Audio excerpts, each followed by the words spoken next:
நண்பர்கள் அனைவருக்கும் வணக்கம். இனி இந்தியாவை தொட்டு பாருங்க பார்க்கலாம் அப்படின்னு சொல்லி மிகப்பெரிய ஒரு செக் ஒன்றை வச்சு ஒரு மிகப்பெரிய அடி ஒன்றை அஸ்திவாரத்தில் அடிமடியிலே கை வச்சிருக்காங்க. இந்தியாவுக்கு சாதகமாக எடுக்கப்பட்ட முடிவு அப்படின்னு தான் சொல்லணும். அது வேற யாரும் இல்லை, ட்ரம்ப் அவர்கள் தான். இவர் எந்த நாட்டுக்கு எதிராக, அதுவும் இந்தியாவுக்கு சாதகமாக இப்படி ஒரு முடிவை எடுத்திருக்கிறார் அப்படிங்கிற தகவலை தெரிஞ்சுக்கலாம். அதை தொடர்ந்து இரண்டாவது செய்தியாக பார்த்தோம் அப்படின்னா, மீண்டும் சீனாவை பின்னுக்கு தள்ளியிருக்காங்க. அதாவது மக்கள் தொகையில் உள்ள நண்பர்களே ஒரு முக்கியமான சம்பவத்தை செஞ்சிருக்காங்க அப்படின்னு சொல்லணும். இது இந்தியாவுடைய வளர்ச்சி எந்த அளவுக்கு முன்னோக்கி போகுது அப்படிங்கிறத எடுத்துக்காட்டுது. அந்த ஒரு மகத்தான சாதனையை நம்ம இந்த வீடியோல தெரிஞ்சுக்கலாம். அதை தொடர்ந்து பார்த்தீங்க அப்படின்னா, சவுதி அரேபியா எடுத்த ஒரு திடீர் முடிவு அப்படியே இன்ப அதிர்ச்சியில பாகிஸ்தான் இருக்கு. அது என்ன அப்படிங்கிறதை நாம இந்த வீடியோல தெரிஞ்சுக்க போறோம். அதுக்கு முன்னாடி நம்முடைய சேனலை சப்ஸ்கிரைப் பண்ணாம பாக்குறீங்கன்னா மறக்காம சப்ஸ்கிரைப் பண்ணிக்கோங்க. புதுசா நம்முடைய வீடியோ பார்த்துட்டு இருக்கும் நண்பர்கள் பலரும் சப்ஸ்கிரைப் பண்ணாமலே நம்முடைய வீடியோ பார்த்துட்டு வரீங்க. நீங்க எல்லாமே கீழே இருக்கும் சப்ஸ்கிரைப் பட்டனை தட்டி மறக்காம சப்ஸ்கிரைப் பண்ணிக்கோங்க. இப்போ வாங்க வீடியோக்குள்ள போயிடலாம். ஒரே ஒரு உத்தரவு தான் இந்தியாவை சீண்டி பார்க்கும் பாகிஸ்தானுடைய பயங்கரவாத அமைப்புகளுக்கு செக் வச்சிருக்கிறாரு அமெரிக்க அதிபரான டொனால்ட் ட்ரம்ப் அவர்கள். இது மட்டும் இல்லாமல் ட்ரம்ப் அவர்களுடைய உத்தரவின் பின்னணியில் பல திடுக்கிடும் தகவல்கள் இருக்கு.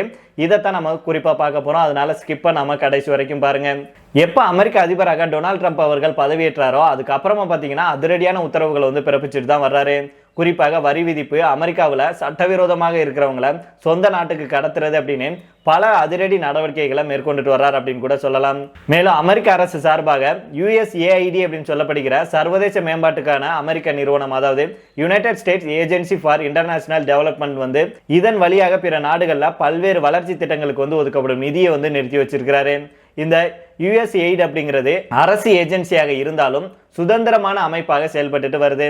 அமெரிக்க மக்களுடைய வரிப்பணங்கள் பிற நாடுகளுடைய வளர்ச்சி திட்டங்கள் மற்றும் தன்னார்வ தொண்டு நிறுவனங்களுக்கு இந்த அமைப்பின் மூலமா தான் வழங்கப்பட்டு வந்தது.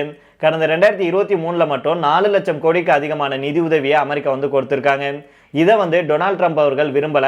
இந்த நிலையில தான் அந்த அமைப்பு சார்பில் மேற்கொள்ளப்படும் பணி மற்றும் நிதியை நிறுத்தி வச்சிருக்கிறாரு டொனால்ட் ட்ரம்ப் அவர்கள். இந்த உத்தரவுனால பாகிஸ்தான், வங்கதேசம், இந்தியாவுடைய பல்வேறு அமைப்புகளுக்கு கிடைக்கும் நிதி அப்படிங்கிறது பாதிக்கப்பட்டிருக்கு. இது இந்தியாவுக்கு ஒரு கவலையான விஷயம் அப்படின்னாலுமே கூட ட்ரம்ப் அவர்களுடைய நடவடிக்கையினால இந்தியாவுக்கு ஒரு நல்ல செய்தியும் கிடைச்சிருக்கு.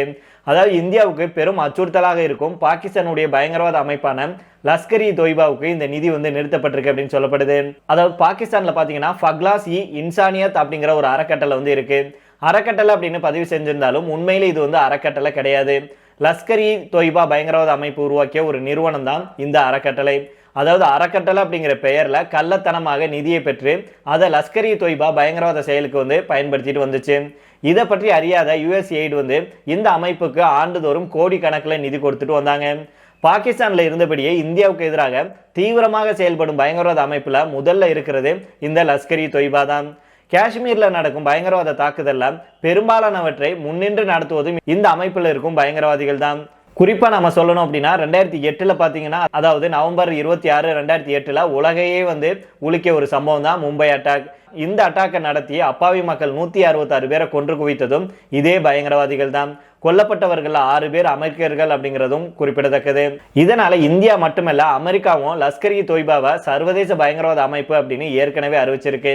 இருந்தாலும் கூட லஷ்கர்-இ தொய்பா அமைப்புடைய அறக்கட்டளை அப்படின்னு தெரியாம ஃபக்லாஸ் இ இன்சானியத் அறக்கட்டளைக்கு USAID ஆண்டுதோறும் கோடிக்கணக்கில் பணத்தை அள்ளி கொடுத்து தாராளம் காட்டியிருக்கு.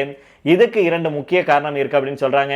அதுல ஒண்ணு என்னன்னா, லஷ்கர்-இ தொய்பா நேரடியாக நிதியை வாங்காம கள்ளத்தனமாக துவங்கிய அறக்கட்டளை மூலம் நிதியை வசூலிச்சுச்சு. இன்னொன்னு, USAID நிறுவனம் அமெரிக்க அரசாங்கத்துடைய ஒரு பகுதி அப்படின்னாலுமே ஒரு இண்டிபெண்டான ஒரு அமைப்பு. இதனால USAID செயல்பாட்டுல பிற துறை தலையீடு செய்ய முடியாது. இதனால யாருக்கு நிதி வழங்குறாங்க அப்படிங்கிற தகவல் அமெரிக்க அரசிடம் இல்ல. இதை சாதகமாக பயன்படுத்தி கொண்டு லஷ்கர்-இ தொய்பா அமைப்பினர் அமெரிக்கா கிட்ட இருந்து நிதியை வாங்கியிருக்காங்க. ஆனால் டொனால்ட் ட்ரம்ப் அவர்களுடைய அரசின் டாஜ் அப்படின்னு சொல்லப்படுகிற டிபார்ட்மெண்ட் ஆஃப் கவர்மெண்ட் எஃபிஷியன்சி அப்படிங்கிற அமெரிக்காவுடைய செயல்திறன் துறை தலைவர் எலன் மஸ்க் எல்லா முறைகேடுகளையும் கண்டுபிடிச்சிட்டாரு. ஒவ்வொரு வருஷமும் பல ஆயிரம் கோடி ரூபாய் அமெரிக்க பணம் USAID மூலமாக முறைகேடாக வழங்கப்படுது அப்படின்னும், குற்றவாளிகள் பயங்கரவாதிகளுக்கும் கூட பெருமளவு நிதி போகுது அப்படின்னு ட்ரம்ப் கிட்ட நேரடியாகவே கோர்த்து விட்டுட்டாரு எலன் மஸ்க் அவர்கள். இதனால கண் சிவந்த டொனால்ட் ட்ரம்ப் அவர்கள் ஒரே கையெழுத்துல USAID இருக்குல்லையா, இதன் சார்பாக மேற்கொள்ளப்படும் திட்டம் மற்றும் வழங்கப்படும் நிதியை உடனடியாக நிறுத்தி அதிரடியான உத்தரவு போட்டிருந்தாரு. மேலும் இந்த USAID நிதி உதவி நிறுத்தப்பட்டதன் மூலம் தற்போது உண்மையிலேயே செயல்படும் அறக்கட்டளை மற்றும் தனியார் தொண்டு நிறுவனங்களும் பாதிக்கப்பட்டிருக்கு. இதனால சில மாதங்கள் கழிச்சு யுஎஸ்ஏஐடி சார்பில் மேற்கொண்ட பணியை அமெரிக்க வெளியுறவுத்துறை தொடரும் அப்படிங்கிற தகவல்கள் வெளியாயிருக்கு. இது நடக்கும் பட்சத்தில் அமெரிக்க மக்களுடைய வரிப்பணத்திலிருந்து உலக நாடுகளுக்கு செய்யப்படும் உதவியில சர்வதேச நிதி முறைப்படுத்தப்படும். பயங்கரவாதிகள் குற்ற பின்னணி உள்ள அமைப்புகள் இனி பலன் பெற முடியாது அப்படிங்கிறது இங்கே கவனிக்கத்தக்கது. இந்த நிலையில தான் ஒரே ஒரு உத்தரவுனால லஷ்கர் இ தொய்பாவுக்கு மொத்தமாக நிதியை நிறுத்தியிருக்காங்க. இதை கண்டுபிடிச்ச மட்டும் இல்லாம இனி அதாவது 3 மாதங்களுக்கு அப்புறம் தற்காலிகமாக தான் இந்த நிதியை நிறுத்தி வைக்கிறோம் அப்படின்னு அமெரிக்க அதிபர் டொனால்டு ட்ரம்ப் அவர்களுடைய அரசாங்கம் சொல்லியிருந்தாங்க இல்லையா. அதுக்கப்புறமா 3 மாசத்துக்கு அப்புறமா பாத்தீங்கன்னா லஷ்கர் இ தொய்பா இந்த அறக்கட்டளைக்கு சுத்தமா நிதி இனிமே கொடுக்கப்பட மாட்டாது அப்படின்னு சொல்லி அதிரடியான உத்தரவு போட்டிருக்காங்க. இனி நிதி இல்லாம லஷ்கர் இ தொய்பா திண்டாடும், இந்தியா மேல இனிமே கையை வச்சு பாருங்க அப்படிங்கிற ரீதியில தான் ட்ரம்ப் அவர்கள் இந்த ஒரு முடிவை எடுத்திருக்கிறார் அப்படின்னு சொல்லப்படுது.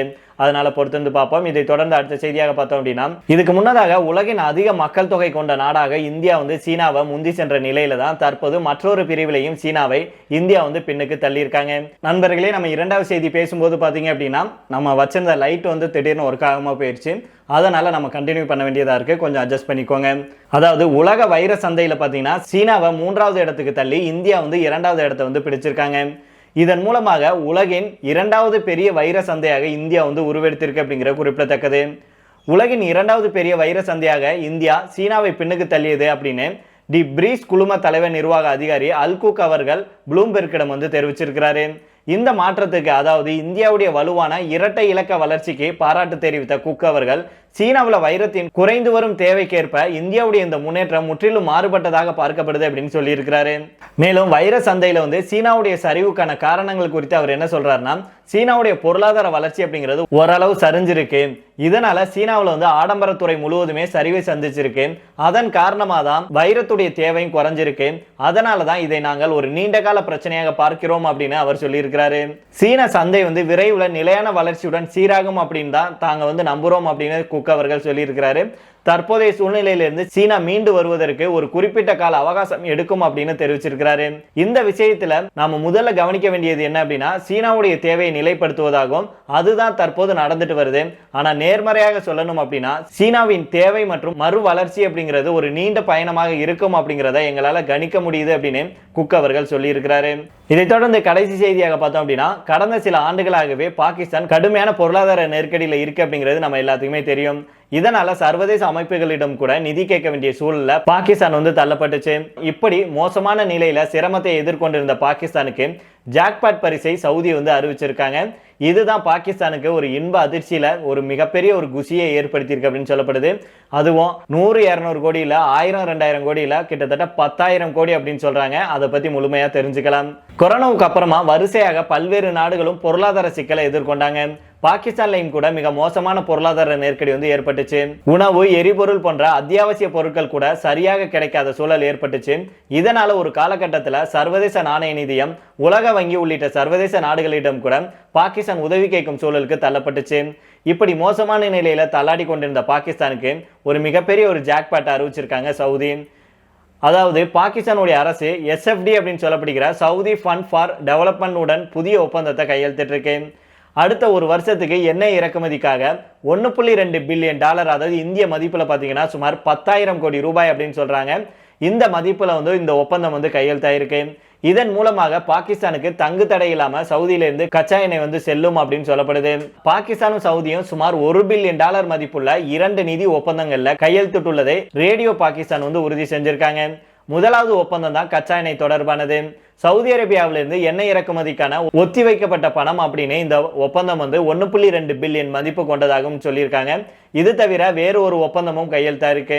அதாவது பாகிஸ்தானுடைய மன்செக்ரா அப்படிங்கிற இடத்துல 41 மில்லியன் மதிப்புள்ள நீர் உள்கட்டமைப்பை அமைப்பது தொடர்பான ஒப்பந்தத்துல 2 நாடுகளும் கையெழுத்திட்டு இருக்காங்க. பாகிஸ்தான் சார்பில் பொருளாதார விவகாரங்களுடைய செயலாளர் டாக்டர் காசிம் நியாஸ் மற்றும் சவுதி அரேபியா சார்பில் STF அமைப்பின் தலைமை நிர்வாக அதிகாரி சுல்தான் அப்துல் ரஹ்மான் அவர்கள் இந்த ஒப்பந்தங்கள் தான் கையெழுத்திட்டு இருக்காங்க. மேலும் பாகிஸ்தான் பிரதமர் ஷெபாஸ் ஷெரீப் மற்றும் சவுதி தூதர் நவாப் பின் சையத் அல் மல்கி உள்ளிட்டோரும் இந்த நிகழ்ச்சியில கூட இருந்திருக்காங்க. பாகிஸ்தான் இப்போ மிக கடுமையான நிதி நெருக்கடியில சிக்கியுள்ள சூழல்ல தான் கச்சா எண்ணெயை இறக்குமதி செய்யறதுல பெரும் சிரமத்தை எதிர்கொண்டுட்டு வருது.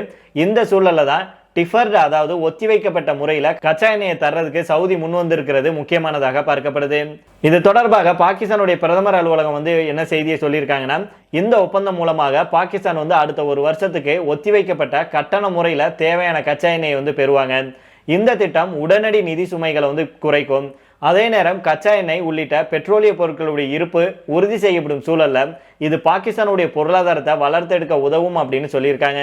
பாகிஸ்தான் மற்றும் சவுதிக்கு இடையே ஏற்கனவே வலுவான உறவு இருக்கும் சூழல்ல தான் இந்த ஒப்பந்தம் இரண்டு நாட்டு உறவை மேலும் மேம்படுத்துவதாகவே இருக்கு. அதனால பொறுத்திருந்து பார்ப்போம். இந்த உதவியை பெற்றுக்கொண்டு மீண்டும் ஆட்டம் போடுமா அல்லது இதோட அடங்கி போகுமா? இது மட்டும் இல்லாமல் சவுதி அரேபியா எந்த அளவுக்கு இவங்களுக்கு உதவி செய்வாங்க அப்படிங்கிறதெல்லாம் நம்ம வரும் காலங்களில் தெரிந்து கொள்ளலாம். இதை பற்றி உங்களுடைய கருத்துக்களையும் கீழே உள்ள கமெண்ட் பாக்ஸில் சொல்லுங்கள். மீண்டும் நாளை வேற ஒரு செய்திகளுடன் உங்களை சந்திக்கிறேன். நன்றி, வணக்கம்.